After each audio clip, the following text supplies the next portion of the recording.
Thank you, Austin, and welcome to everyone here.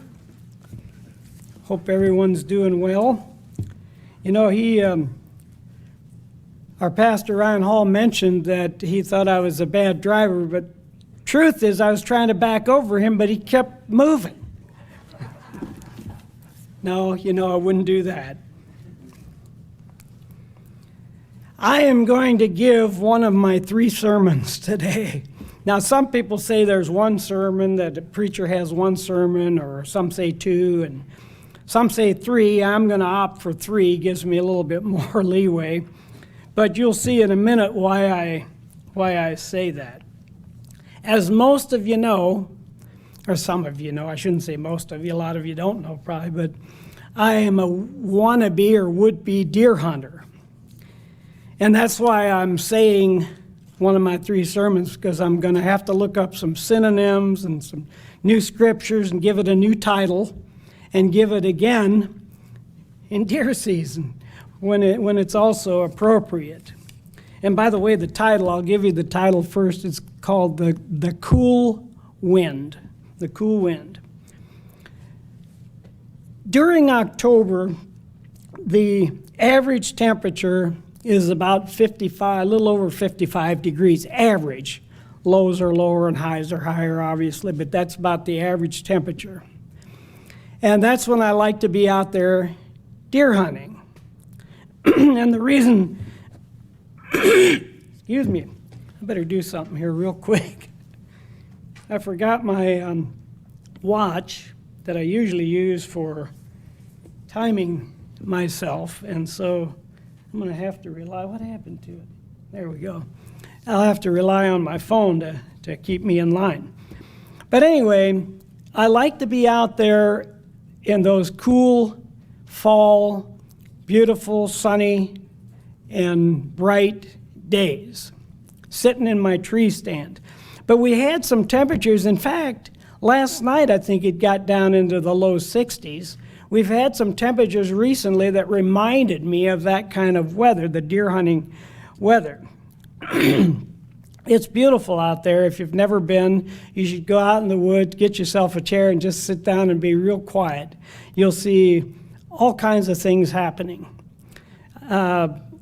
Chipmunks, squirrels, birds of all kinds, deer come by. I've even seen bobcats, raccoons, turkeys, and even fox on occasion when I was out there hunting. And if you're real quiet, all those things start happening. But other things can happen too, especially when you're sitting up in a tree stand. Now, May average temperatures are 61 degrees, June about 70, a little over 70, July about mid-70s, and so on. But in October, like probably about April, is around the mid-50s is average.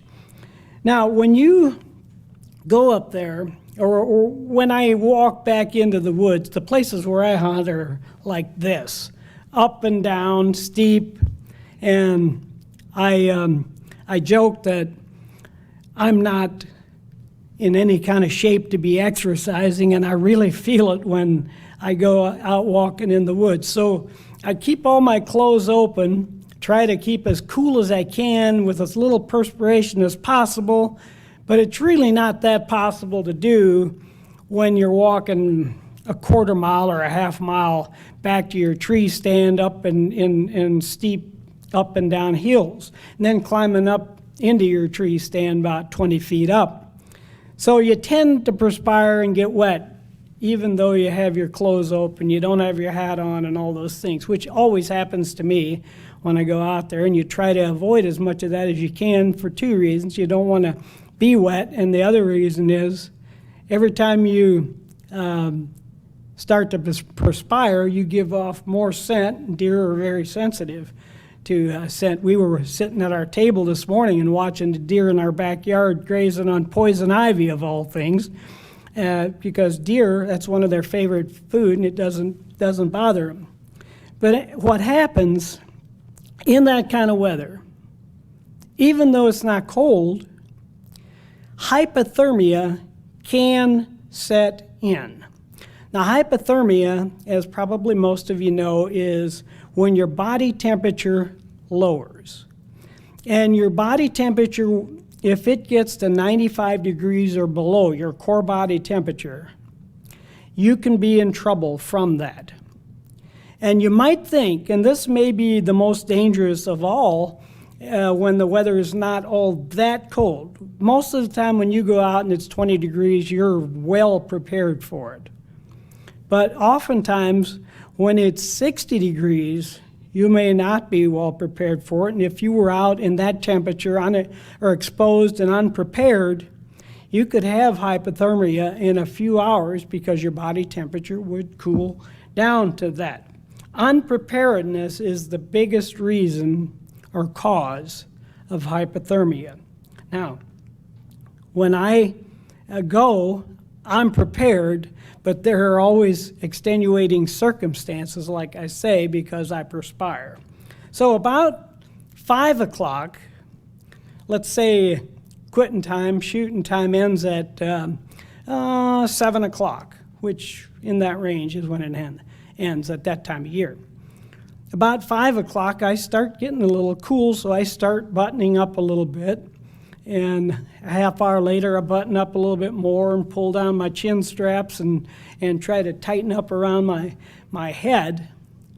But by the time 6:15 comes around, I begin to shiver and shake. Oftentimes, this has happened on numerous occasions. But it's only 45 more minutes till you have to quit, and those are the best 45 minutes of the entire day. So you just say, well, I'm going to tough it out. Sometimes that doesn't work. I've gotten now to the point where I'm not that proud. I get down, and when I get that cold, I'll get down, and I'll quit, and I'll go home. I have gotten to the point where I've been so cold and shaken so much that I almost could not get down from my tree stand. And that gets to be dangerous. That gets to be an issue and a problem. And it has been in the past. 40 to 60 is probably almost more dangerous than 20 to 40 is. Because when it's 20 to 40, we prepare for that. But 40 to 60, especially when it gets up into 50, 55, and so forth, we tend to relax and let down our guard. And it's easier for us to have hypothermia in those at that particular temperatures than it usually is when it's real cold. Only because it happens quicker when it's real cold, but only because that we are not as prepared when it's to that point. The normal body temperature is 98.6, I believe, for the average person. There may be a half a degree up or down. But only just a few degrees, 4 degrees drop in core body temperature becomes very dangerous. Now, I think you all realize that this is not to talk about hypothermia physically and how to prevent hypothermia. But how can we prevent spiritual hypothermia? Our body getting cold, our body letting down. In Matthew, the 24th chapter, and we'll go there and we'll read a little bit there, Matthew 24, it talks about this factor, and it just states a couple of facts. In Matthew 24 is known as the Olivet prophecy. It is an incident where Christ was in the temple with his disciples, and they stepped outside and said, "Wow, look at all these this marvelous building and these stones and how ornate it is and how beautiful it is." And Christ threw cold water on that. He said, "The time's coming when there will be not one stone left on top of the other that in this temple. It will no longer be standing." So when they got to the Mount of Olives, they were coming out and leaving and going to one of Jesus Christ's favorite areas, the Mount of Olives, and this was just shortly before his crucifixion. And when they got there, they asked him, well, when's all this going to take place? What's going to be the sign of your coming in, the end of this age? He said, the first thing he said was, in verse 4, do not become deceived. Don't be deceived. Because, and he said many things, we were talking about this before services, he said wars and rumors of wars will happen, and earthquakes, and a lot of different things.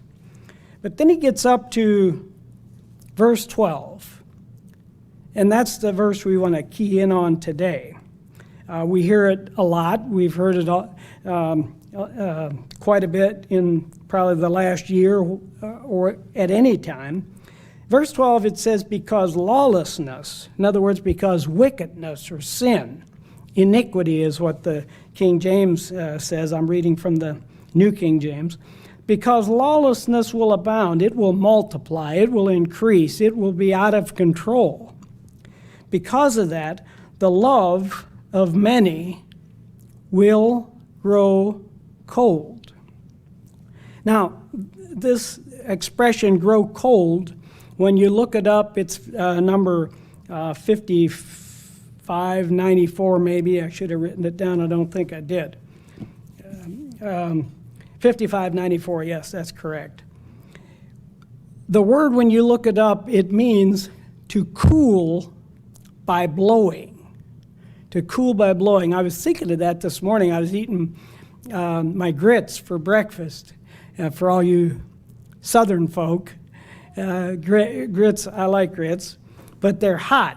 Once they're cooked, they're really hot, and I'd take a spoon out and I'd blow on it, and then I'd eat it to try to cool it down. That's what it's saying here. It means to cool by blowing. It's like a cool wind. And that's, as I said, the title to my sermon, the cool wind. But again, how do we prevent spiritual hypothermia? How do we keep that cool wind from cooling us off? And we'll get to a few of the scriptures that talk about this. Our society, the society we live in, has changed dramatically. Think about 5, 10, 15, 20 years behind us in the rearview mirror. Think of the difference the different things that have happened and how our society around us, our surroundings, have changed since that. Things that we openly talk about now, we wouldn't even try to think about 20 years ago because it was too vile for us to really wrap our mind around and talk about. We didn't want to even acknowledge them. It was in the closet for a reason because that's where it needs to stay. But now, those same things are openly discussed everywhere, whether we're in a social setting or on the news or wherever we are, those things are openly being discussed. And it's not just those things, but those are the prevalent things in our news and in our society as we're going forward. And still, you would think, by all the noise that's being made about it, that would be the majority people, but it's not. It's a small majority still. But it's the squeaky wheel rather that gets the grease, and that's what's happening here. We cannot afford to assimilate into that kind of society or acculturate into that kind of society. I'll give you one example, a specific example. Look and think about language. As I said, 5, 10, 15, 20 years ago, people would not say bad things around their children. They would be careful about what they said around their children. Even if they used bad language in other situations or circumstances, they wouldn't do it around their children because they didn't want their children learning those kind of things and hearing those coming from their parents.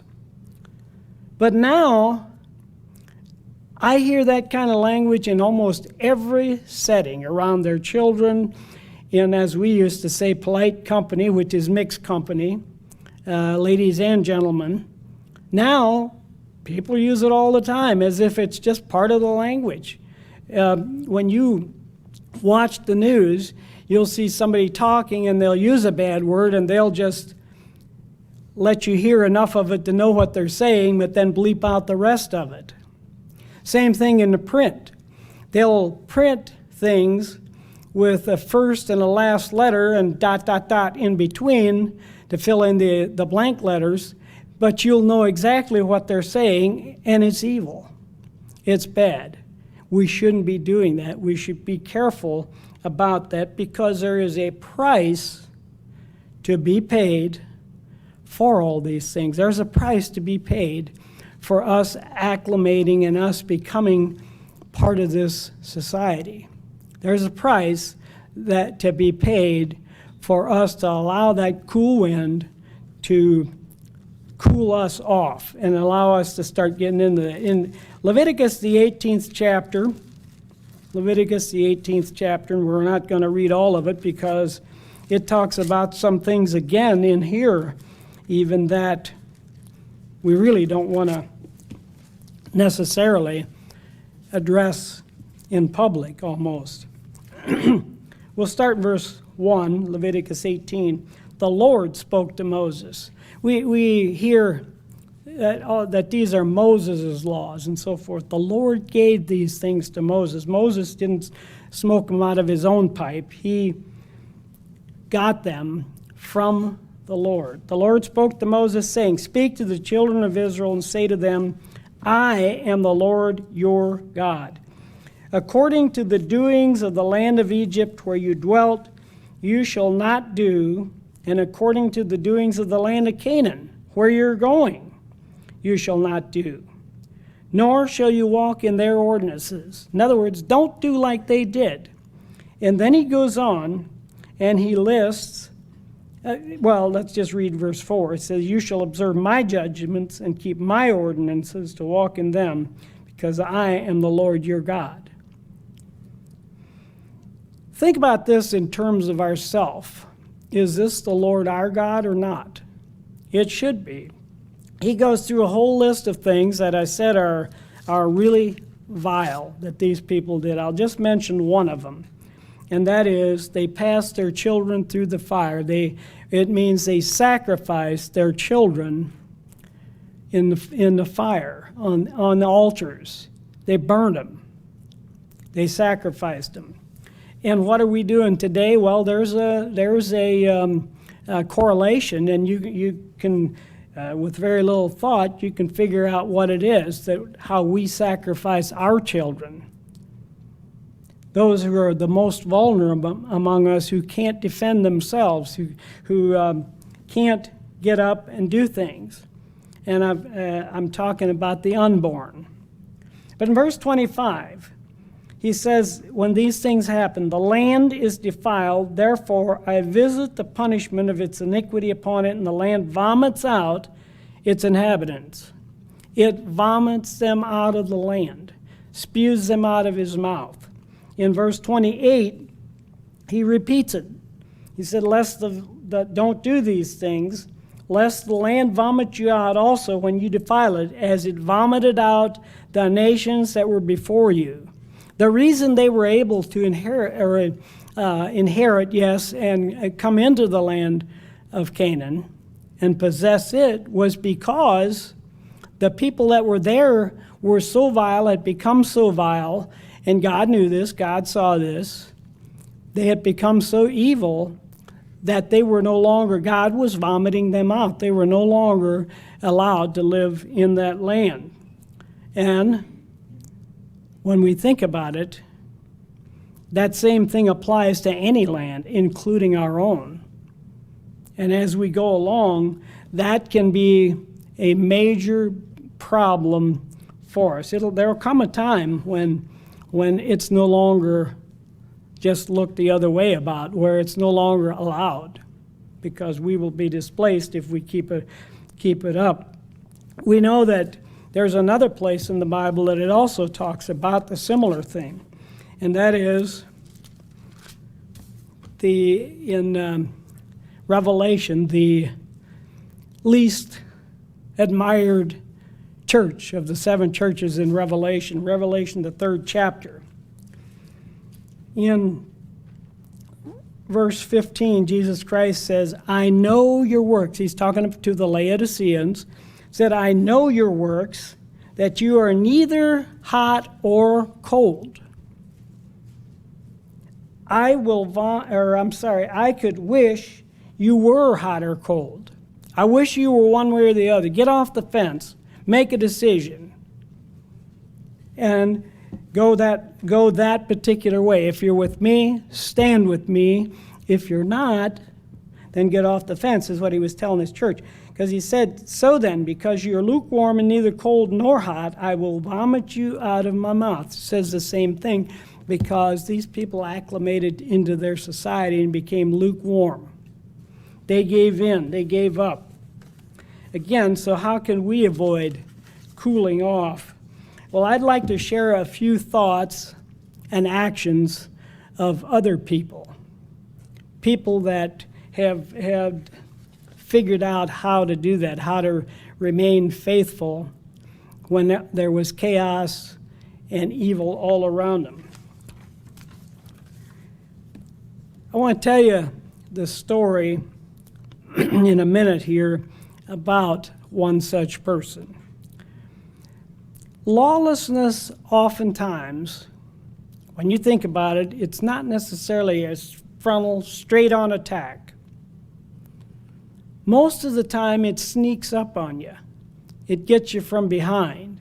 It gets you at a time when you're not looking for it or when you're not prepared for it. Going back to Genesis, the 3rd chapter, Genesis 3, we'll go back to the original account of lawlessness and how subtle it was. We won't spend a lot of time here because we have gone over this many, many times.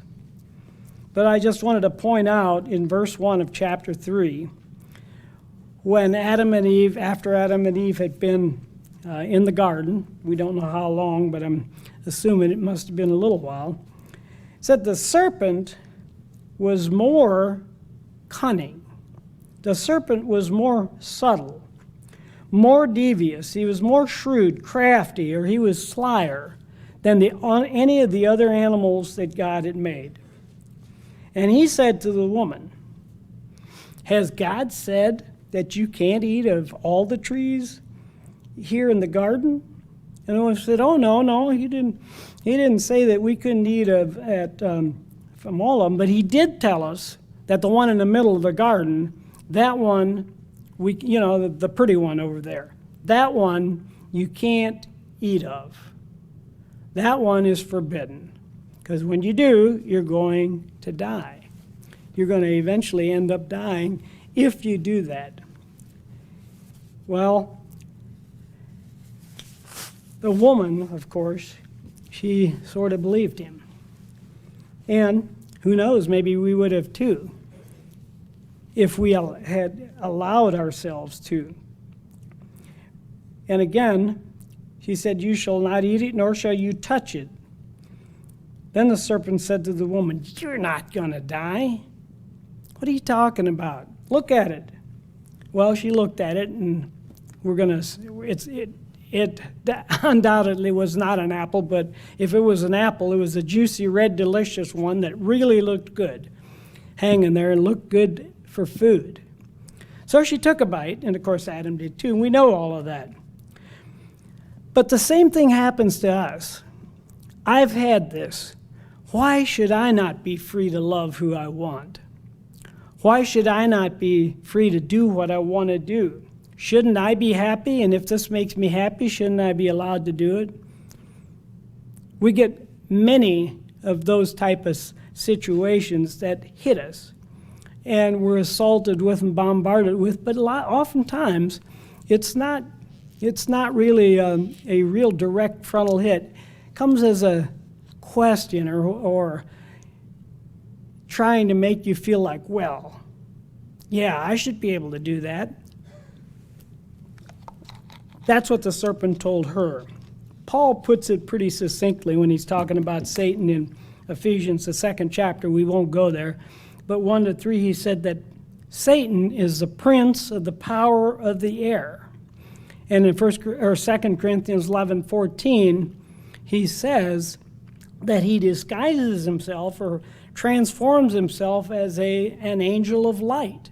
That's what he was doing with Eve. He was trying to enlighten Eve, so to speak. He's trying to get her to climb on board on his wavelength, the prince of the power of the air, on his wavelength, and conform, because it's easy. Why shouldn't I have what I like? Why shouldn't I have what I enjoy? Yeah, I could do that. Doesn't look bad. John, the 17th chapter, it's one of the chapters that we read. It was just before Christ's betrayal. It's one of the chapters we read most of during the Passover services, Passover ceremony. And it's a prayer. This part of it is a prayer. And Jesus, in verse 1, lifted up his eyes to heaven and said, Father, the formula for prayer. And then in verse 11, I am no longer in the world, but these are in the world, and I come to you, Holy Father. Keep through your name those whom you have given me, that they may be one as we are. Verse 15, I do not pray that you should take them out of the world, but that you should keep them from the evil one. That you should keep them from the evil one, which it says in the prayer that we pray, the outline prayer. We don't necessarily pray that particular prayer, but in the outline prayer it says, lead me not into temptation. That's in Matthew 6 chapter. Lead me not into temptation, but deliver me from the evil one. That's what he's saying here. He wants us to be protected from the evil one. He wants us to be able to withstand those attacks, those darts and arrows that Satan throws at us, to shed them, to not allow those things to cool us off. But there's a couple stories in the Bible. We could talk about Joseph, and we could talk about Ezekiel. But I want to talk about or give you a story, recite a story to you, and this is a true story. And if anyone would have had a reason to cool off, it would have been this person. I'm talking about Daniel. Daniel, we know, we sing songs about Daniel and Dare to be a Daniel in the lion's den, and Daniel prayed 3 times a day, and all those things. Great examples for us. And we have a number of great examples in the Bible for us to follow. But Daniel, he was young. Don't know how young he was, maybe 16, when he went to Babylon. He got caught up in that storm that was the Babylonian captivity. Years before then, the northern kingdom of the house of Israel in Samaria, years before that, in around 722 BC, had been deported. They had lost the war, the battle, to the Assyrians, and had been deported. Now, in about 586, Jerusalem had fallen, and the Jews were deported. I think Daniel might have been. There were about 3, I think, invasions. There was a main one, and there were 2 maybe lesser ones. And I think Daniel might have been caught up in the first one. And at any rate, he was just a young boy. But I'm guessing that maybe they were pretty mature at his young age. And we'll go back to the book of Daniel, so you can be turning there while we go through this. But here, he had been there for the overthrow, or at least partial overthrow and deportation, going to the land of Babylon, a strange land. Most of his family, very little, maybe none of his family, was there. A few other people were there with him that he probably knew, but maybe not that many. And if anybody, as I mentioned, if anybody had a right to think, well, we'll just acclimate into society and do the very best we can to get along and be like those people so that we can survive, so that we can be successful. And we'll go to the first chapter of Daniel, by the way. It's right after Ezekiel. And he and his friends, his three friends, Shadrach, Meshach, and Abednego, found themselves in this situation, but they were among the brightest and the best, smartest of all the children of Israel that had come down there, and they were descendants of the king. So in verse 3, that's the king of Israel, or Judah rather, the Jewish king. And in verse 3, the king, that's being the Babylonian king, Nebuchadnezzar, instructed Ashpenaz, the master of his eunuchs, to bring some of the children of Israel and some of the king's descendants and some of the nobles to him, young men in whom there was no blemish but good looking, gifted in all wisdom, possessing knowledge and quick to understand, who had ability to serve in the king's palace, and whom they might teach the language and the literature of the Chaldeans. So here was an opportunity, great opportunity. They were going to find favor with their captors, and they were going to be able to move on and maybe get some advantages and privileges that most captives will not and do not have. So, dropping down to verse 5. The king appointed for them a daily provision of the king's delicacies. Wow, we're even going to get the best food, royal food from the royal table, and of the wine which he drank. And 3 years of training, special training for them, so that at the end of that time they might serve before the king. Now from among those of the sons of Judah were Daniel, Shadrach, Meshach, and Abednego. And in verse 8, here's a critical point. Daniel purposed in his heart that he would not defile himself with the portion of the king's delicacies, nor with the wine which he drank. Therefore, he requested of the chief of the eunuchs that he might not defile himself. He purposed in his heart. He decided in his heart, I'm not going to do this.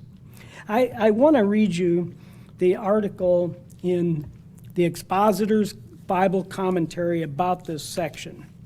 I thought it was worth reading because it really sheds some light on this. And think of this in terms of our own society and the circumstances and situations that we might fall into in our everyday lives around us in a society that is certainly not a godly society.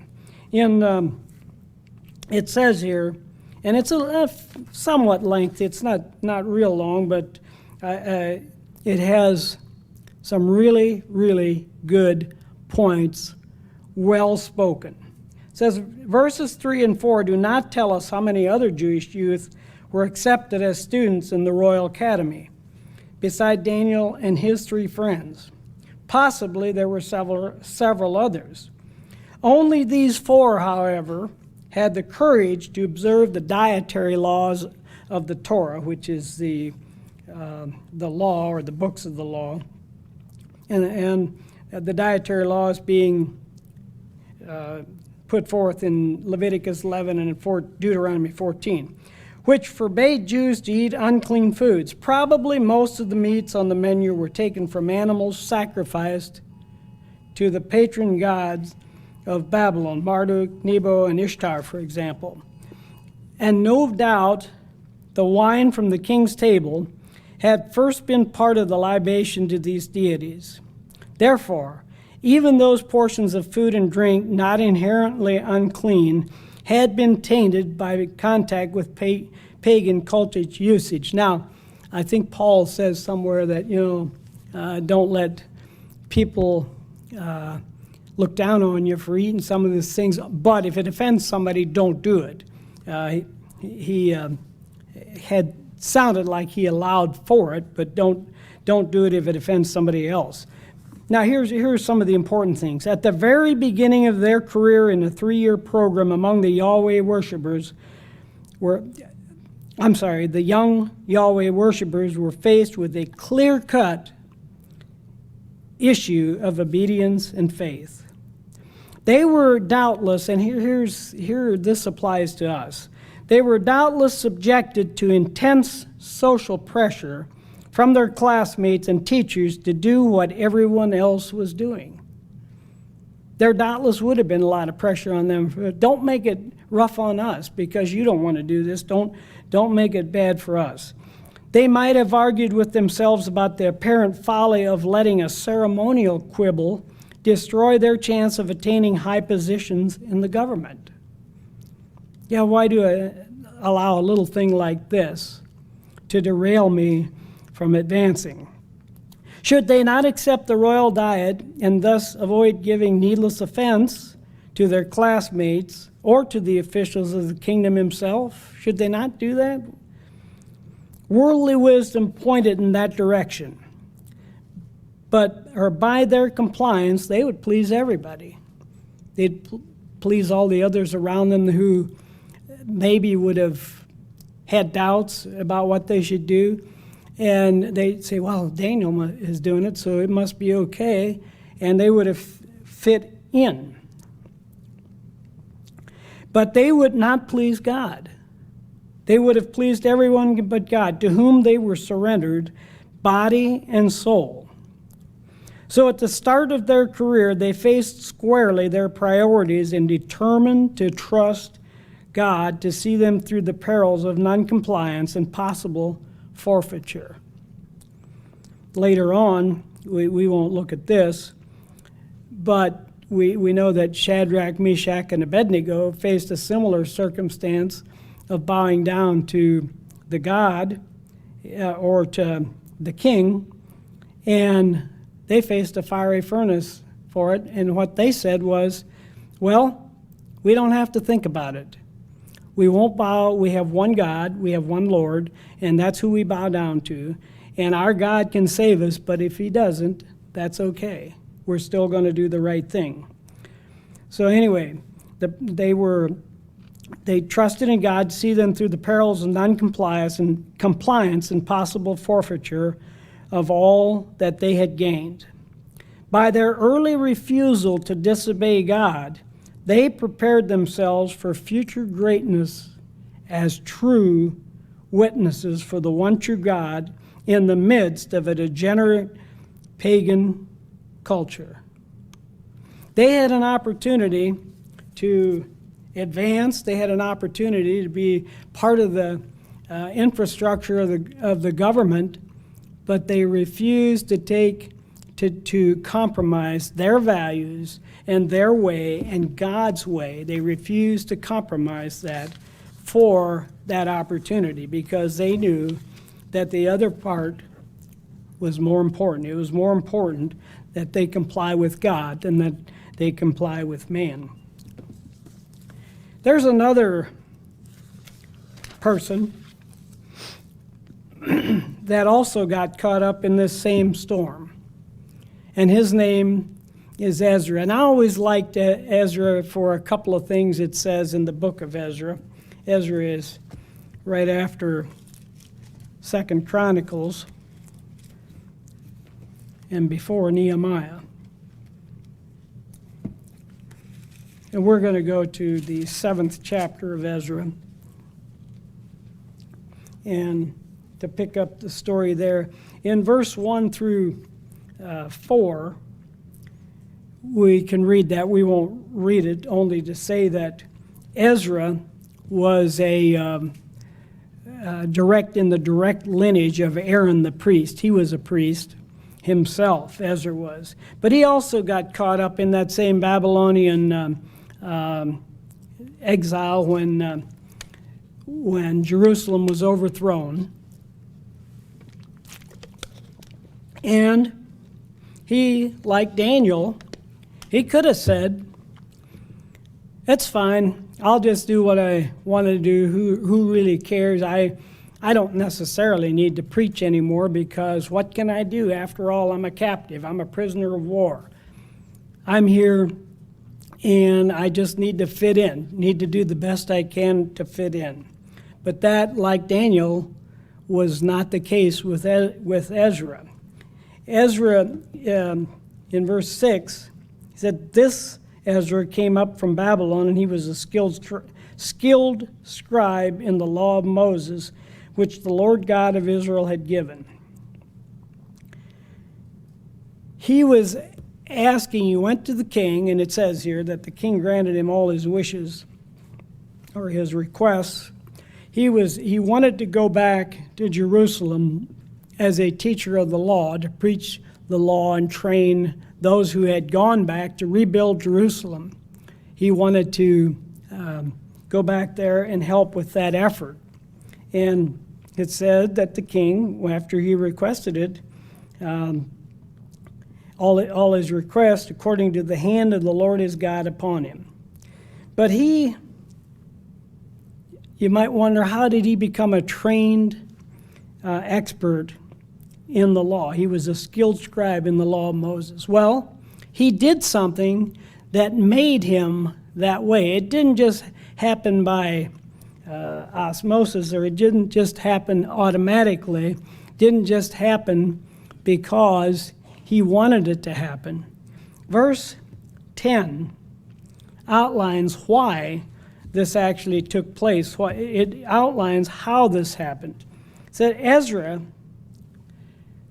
had prepared his heart. Remember, Daniel purposed in his heart. Ezra prepared his heart to seek the law of the Lord. He made an effort. He spent efforts on knowing and understanding the law of the Lord, and to do it, and to teach its statutes and ordinances in Israel.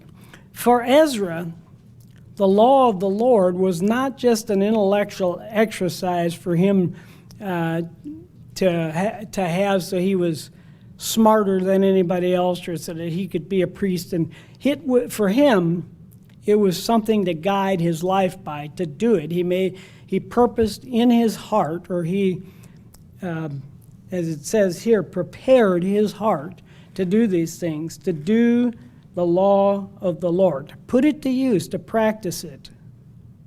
And thereby, it made him a staunch defender of the faith, because the third thing he did, he taught the law.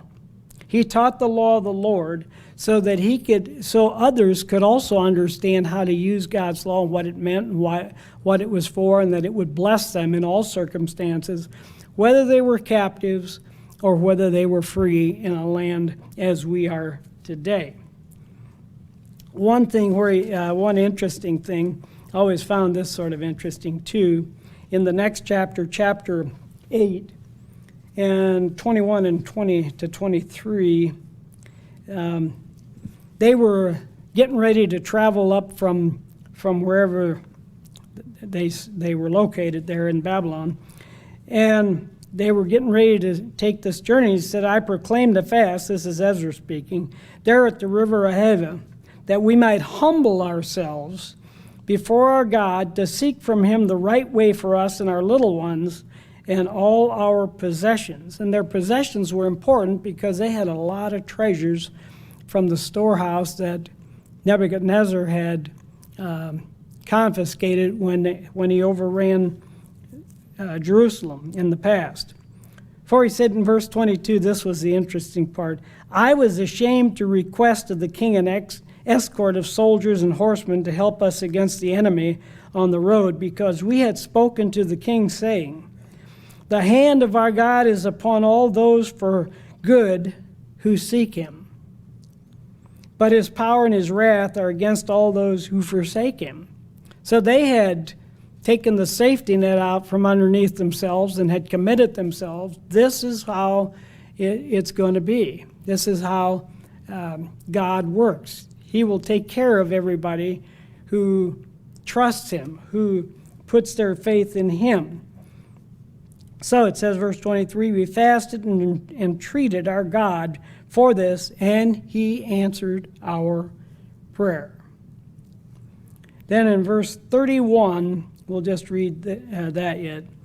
And then we departed from the river of Ahava on the 12th day of the first month to go to Jerusalem, and the hand of our God was upon us, and he delivered us from the hand of the enemy and from ambush along the road. There was a lot of danger in traveling in those days. It's not like it is today where they had good highways and so forth. Robbers and thugs and thieves were lining up all along these roads to attack caravans and attack people and steal whatever they had. And this is what they fell into. This is what happened to them. This is what they were up against. But again, Ezra had said, hey, God will take care of us. God will watch over us. God will provide for us, and he will shield us from attack. And because they believed that and trusted in God, God did that for them. It's sort of a little aside for this, but it was just an example of Ezra practicing what he preached. He knew the law of God inside and out. He was an expert. He was a scribe and a priest, and he knew what the law said, and he knew that God had said, yea, though I walk through the valley of the shadow of death, I will fear no evil, because thou art with me, and thy rod, they comfort me. He knew all of what the law said. He knew everything about it. And he trusted God, depended on God, and that was what backed him up. That was what he believed in. Just like Daniel, he was able to order his life around God's law. And if you want some examples of that, read the Psalm 119, because there's a lot in Psalm 19 talking about how God's law benefits us. In Romans, the 13th chapter, there is a great admonition to keep us faithful, to help us stay more faithful, to help us maybe make it a little easier to be faithful. It's a great thing to keep in our heart and in our minds as we go about our life. In verse 14 of Romans, the 13th chapter, again, this is Paul writing to the Romans, it says, put on the Lord Jesus Christ. Put on the Lord Jesus Christ, because that's our shield and our buckler. And here's the part I wanted to point out. Make not provision for the flesh to fulfill its lusts. If we do that, it will go a long way in shielding us and helping us in overcoming our surroundings. If we don't put us, for example, on a Friday night after work, don't go to the bar. Don't go out there where there are temptations. Stay away from the things that might cause you to stumble, me to stumble, and fall. We hope we're strong enough to overcome and resist all those temptations.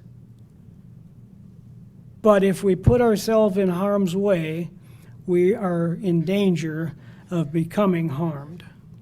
And that's one of the things, the great things to keep in mind, to make not provision for the flesh. We can think of all kinds of examples of that as we go along in our daily life, in our daily routines.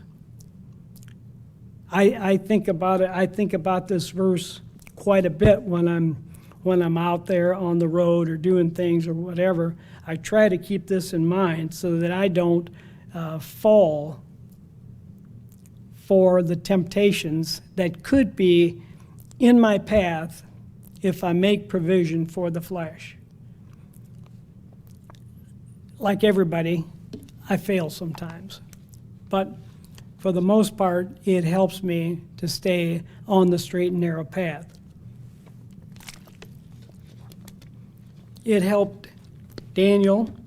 It helped Ezra. Daniel is a great, great example for us of the things that we can do, the things that we should do, the example, as I read in Expositor's commentary, of the things that we could do that would help us to stay out of trouble, to not allow the cool winds of our surroundings to impact us, to cool us down, to get our body temperature down to the point where we have very little resistance left, so that we don't become lukewarm.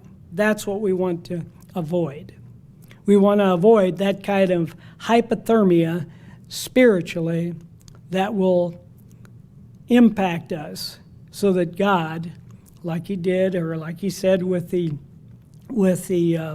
Laodiceans, so that God will not spew us out, so God will not reject us. We want to keep hot. We want to continue to do God's will, God's law, stand up for what's right, no matter what's happening around us. And there are times when you'll see bad examples even in God's church. But we still have to do what's right and stand up for what's right. In our families, we'll see bad things. But it's our duty, our job, to stand up and fight for what's right. Daniel, when he went to Babylon, I don't know how he was prepared to face the society that he found himself in, except that he purposed in his heart to do that. He prepared his heart to do that. Ezra, when he was in Babylon, in the same place for the same reason as Daniel was, they had become so evil and had fallen so far away from God and from his way and his law in Jerusalem and in Judah that God allowed them to be removed from the land just as he said they would be. And we have to be prepared for those same things, and we have to pray that that doesn't happen. But it can and it will, personally and on a national level. Ezra, he prepared his heart to study the law. He prepared his heart to do the law. He prepared his heart to teach the law. When you do those three things, it's hard for us to be impacted as much with our surroundings. Those are the two things that they had in common. They prepared their heart, both of them. Daniel purposed in his heart. Ezra prepared his heart to do God's will. That's what we have to do. They determined in advance how they were going to conduct themselves. In advance. They prepared themselves in advance how they were going to conduct themselves when something happened. It was always based on that one standard and foundation they had, God's will and God's way and God's law. They did not leave things to the chance and will of their emotion when the circumstance and a situation happened that they had to face. They had already predetermined in their mind what they were going to do. We're going to stand up for God's will. They're going to stand up for God's way. They're going to stand up for God's law. As we read in Matthew, the 24th chapter, in verse 12, lawlessness will abound, and many will become cold. Many will be cooled off by that lawlessness. We cannot allow ourselves for that to happen, rather, to us. We cannot allow ourselves to do that. We need to take a stand, and we need to do it in advance. We need to be ready for it in advance. So let's determine in our heart beforehand, in advance, like Daniel and Ezra did, to remain faithful to God, to remain faithful to His way, and not to let the cool winds of our surroundings make us cool off.